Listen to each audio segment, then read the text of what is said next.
Hello, everyone, and thank you for joining me here. This is an excerpt from the last episode of Inside Xbox, where they discuss the updates that are coming to the Master Chief Collection. So we're going to go ahead and watch this here, and I am going to respond to it. So let's go ahead and get into the video. Now, Brian, I want to talk to you about the Master Chief Collection. Let's talk about what's going on there. Give us an update. Yeah, well, it's not an arcade cabinet. Yes. So, as you know, this is kind of the definitive Halo experience. Yeah. It's 4 games in one. Actually launched back in 2014. Yep. And it really is the ultimate collection. It's all the greatest hits of Halo titles. But really, with the advent of Xbox One X, and as all these great titles are starting to receive enhancements to sort of take advantage of that horsepower, we had an opportunity to look at Master Chief Collection, look at years of fan feedback, and kind of figure out a way to how to. Years of fan feedback. The years of the fans saying, hey, this game doesn't work. When is this game going to get fixed? The game to this day still doesn't completely function the way that it should. Sometimes it takes an exuberant amount of time to get matches and matchmaking. Sometimes the sound in the campaign just completely just drops right out, like it's not even there. Sometimes the game still crashes back to the dashboard. So, years of fan feedback. And I myself have made a lot of videos on this. There have been other YouTubers much bigger than me that have made a lot of videos about this. So it's interesting that now that the Xbox One X has been out in the wild for a while, which, by the way, they're not selling as fast as people think they are, they see an opportunity. They see a money opportunity here. Let's be honest. How do we make this great experience even better to really be the definitive Halo Classic Collection? Make And that's it what work. we're doing. Yeah, I mean, I know that Halo, the Halo community, and 343, you guys are all about the fans. I forgot that he said that. 343 Industries is all about the fans. They're all about the fans. Okay, so let's go over something here. They released Halo 4. It was a COD clone. People screamed and whined about sprint, about armor abilities, and about custom loadouts. And what did they do? They dived even further in. They took out the custom loadouts, but they made sprint a permanent, unlimited ability, and they added all different types of Spartan abilities. So I wonder what fans specifically he's talking about, because it's certainly not the people that have been playing the game like me since 2001. Going back and giving the fans what they want with this game. Right? Yeah, we have no shortage of feedback Yeah. and passionate input on ways to make this experience even better. So the team really started with that, but also knowing, like, what can we do with the Xbox One X to really kick this thing up a few notches? Well, what can we expect with the update? Well, I mean, I think the first thing Xbox One X owners will notice is the visual enhancements. I mean, the game actually. Look, we don't want visual enhancements for the Master Chief Collection. Are they nice? Sure. Will they be appreciated when looking at them on a 4K TV? Absolutely. We want the first thing we notice for the game to be that the game works the way that it should. The way that matchmaking works, the way that hit registration works for Halo 3, which, by the way, is absolutely atrocious if you haven't seen any of my other videos or anything else about this game online. The Master Chief Collection's version of Halo 3 is by far the absolute worst version of Halo 3 that you could get. Sure, it looks pretty, sure, it runs smooth, but if you compare Xbox 360 and the MCC together, guess what? The Xbox 360 has better gameplay. Sure, it's at a slower frame rate and a lower resolution, but again, even to this day, a game that's 10 years old, over 10 years old now at this point, visually, on 360, it still looks better than most Xbox 360 games that release, like PUBG, like State of Decay 2. I mean, the first thing that we want to notice about this game is that it works. Still looks fantastic today, to be honest. Halo 2 Anniversary holds up really, really nice. Right. But now with Xbox One X, we have a full visual enhancement suite, including HDR support. Right. I think James has probably seen it running in the office, even a work in progress, right? See, now, this genuinely looks pretty cool. With the HDR brightness, the contrast, and paperwhite shadows, highlights. This is really cool, but the question is this feature only going to be available on the Xbox One X, or am I going to be able to do this on my S? Because there have been times where I'm like, this looks a little dark. I'd like to increase the gamma, or I'd like to increase the brightness.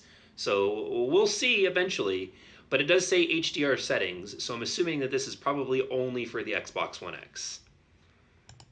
right now. It looks absolutely gorgeous. stunning. Now, we talk about Halo 2 because, I talked at the top of the interview how I've known you for a long time. And you worked on Halo 2. A little bit? Yeah, you worked a little bit on Halo 2, so... Deja vu in a weird way. Yeah, right? I was going to say, because I remember sitting with you, I can remember it's just like it was yesterday, sitting with you and you telling me about Halo 2 and what you guys are going to do with which was crazy thing called the party. That's right. And so it must be really exciting for you who's worked on this. Which it's actually really funny that he mentions this guy being around for the launch of Halo 2 and talking about the innovation of the party and the party system and matchmaking. Because, again, what were some of the most broken things about the MCC? Matchmaking and the party system.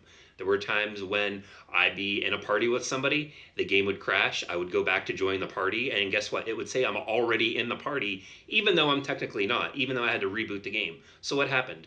I would have to reboot the game, my buddies would have to reboot the game, sometimes even reboot our entire Xbox consoles. So, just putting that out there. This franchise to go back and kind of, really bring it up to date and make it what it is. Yeah, and that's important to mention because this project is bigger than the Xbox One X enhancements are awesome, but Sure. for everyone else, they're going to benefit immensely because I think the main thing the team has been able to do, a lot's changed since 2014, right? The Xbox platform has come a long way, Xbox Live's come a long way. So our team has been working really hard to kind of overhaul all the sort of foundational elements that help you get into games quickly, get with your friends quickly, how to keep playing, and it's just a more modern experience now. So I think we're really excited. We've already been testing this out in the wild. By more modern experience, is he saying that it's modern in the sense that the game works? Because I'm almost positive that back in 2007, Halo 3 worked pretty well. 2004, Halo 2 was kind of broke for the first week, but after that, I remember it working pretty well. So maybe it's not as modern as this guy's making it out to be. While great progress being made, feedback's been great. What else is the team cooking up? So I think the 4K enhancements are huge. The visual enhancements, HDR, all that. Matchmaking. Also working on some cool stuff like legitimate LAN support, something our fans have been asking for a long time. I mean, classic Halo is about playing on a LAN, right? Absolutely. Sitting in the same room. Absolutely. Something that you can, if you have Halo 3, put into your Xbox 360, connect your consoles all through a LAN. You can do that on the Xbox 360. Again, a console that is supposed to be inferior to the Xbox One, games that are supposed to be improved and better than the originals. They're requesting a feature that is 10 years old. Actually, no, it's longer than that because it worked with Halo 1 back in 2001. So it's 17 years old. It might be that feature might be just as old as many of you watching this video right now. That's on tap for our first update. Another cool feature we have called Intelligent Delivery that you're starting to see more of now in Xbox games will allow players to discreetly install only part of it if they'd like to. So imagine that for hard drive space or whatever, you could just install Halo CE if you'd like to, or just Halo 2 Anniversary. See, now that's something that is very interesting to me. You can discreetly install only specific titles out of this collection. So yeah, like the guy said, if you want just Halo 1, if you just want Halo 2 Anniversary, how does this impact matchmaking then? Because the way that this game works now is you have, let's just go for instance, you have Team Slayer, and that has Halo 1, Halo 2, and Halo 3 in it. So if I only have, let's just say Halo 2 and Halo 3, and I go to Team Slayer, am I going to be at a disadvantage? Am I going to be in a separate player pool because I have only those two games installed? And, how exactly is that going to work? Or are they doing probably what should have been done from the very beginning and splitting up the multiplayers instead of having them mixed together in a playlist? Are you just going to have Halo 2 and then you go into Halo 2 and it's Team Slayer, Team Slayer, Rumble Pit, Team Doubles, Team Snipers, Shotties, SWAT. Are they going to have these games split up into separate matchmaking systems, into different matchmaking playlists, or rather? I don't know. We're going to find out eventually, though. It also would allow you to install specific languages that aren't tied to the region you're actually in. So kind of a cool feature there. A whole bunch of improvements across the board, a UI refresh, and then they've got even bigger ideas for down the road. Now, I know you talked... So initially, after, I'm assuming what this first update's going to be, they have bigger ambitions down the road. They've talked about having file browser. They've talked about having a custom games browser that's more robust than the version that's in Halo 5. And them adding those features in are probably some of the most important features for that, and assuming that they work, because that essentially lets you have control over a lot of things when it comes to matchmaking. Like if you don't want to play specific playlist or you can't find people, you set your own room up. People go into the custom games browser and say, oh, there's a guy playing Big Team Battle on Coagulation on Halo 2. I've been looking for that match. I want to play there. Let me go there. So that's pretty neat. About that, it's really about giving folks what they want and playing it how they want to play it and doing what they want to do. That's really exciting. I want to talk to you about the way that your team engages with the community. I mean, you're doing it all the time. We were sitting in the green room backstage. You're going through your Twitter and all that. But what's really the best way for folks to get in touch with y'all? So we have created something that we're calling the MCC Insider Program, which I have subscribed to and enlisted in. I did not obviously get into the first test, hoping to get into more of them. It's unfortunate that if I do, I can't show anything. I can't even really talk about anything because you have to sign an NDA, and they can go after you very big time legally. They could shut down your YouTube channels, Twitch channels, DMCA, all types of stuff.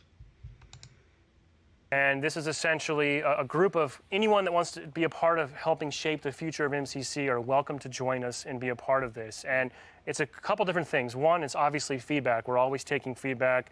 Ideas for new features, ideas for things people want to see like LAN play, or a custom game browser. We're actually going to add that in a future update as well, something that fans really want. So that's one piece of it, but we're actually doing flighting now as well. So if you're familiar with the Xbox Insider app, very similar program. People will sign up with us. We will allow them to then play work-in-progress builds as we're developing, give us that feedback, and we just have this really close partnership.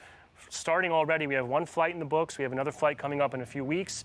And the team really plans to just keep this thing going as long as they can, continually iterating and improving, taking that fan feedback and making this game as good as it can be. That sounds fantastic. Now, I got to talk to you. Last week, my Twitter was lighting up with the Halo Challenge. What's going on there? The Halo Challenge, right? All right, now, the rest of this video is kind of BS. There's nothing really that they talk about of any subsistence when it comes to the MCC. The Halo Challenge is just somebody, how well you can sing the original Halo theme song, and I'm not going to do that here. However, what do you guys think? What is most important to you? I am honestly very, very upset and a little disturbed that every time they talk about this update, they immediately start talking about the 4K patches and high dynamic contrast and changing all different types of visual elements and how it's going to be great on 4K and moving everything into 4K. Look, their main focus with this needs to be strictly fixing the games. Like I said earlier in the video, sure, visual enhancements are awesome. If you have the TV and you have an Xbox One X and you can take advantages of that, it's going to make the game look amazing. But you know what? It can look as amazing if it wants, but if it doesn't work, nobody's going to care. Nobody's going to care. It's going to quickly drop off like it did 4 years ago, and then the MCC will get brushed under the rug. They'll say, oh, well, we tried, and that'll be the end of it. But what do you guys think about this little interview and the way that they're handling it every time they talk about it? Do you have the same apprehensions that I do? Go ahead and let me know in the comment section down below. I'm really interested to know your thoughts. Get a dialogue going so we can talk about what really needs to be spoken about with these updates. Until next time, guys, thank you so much for joining me here, and I'll see you all in the next video.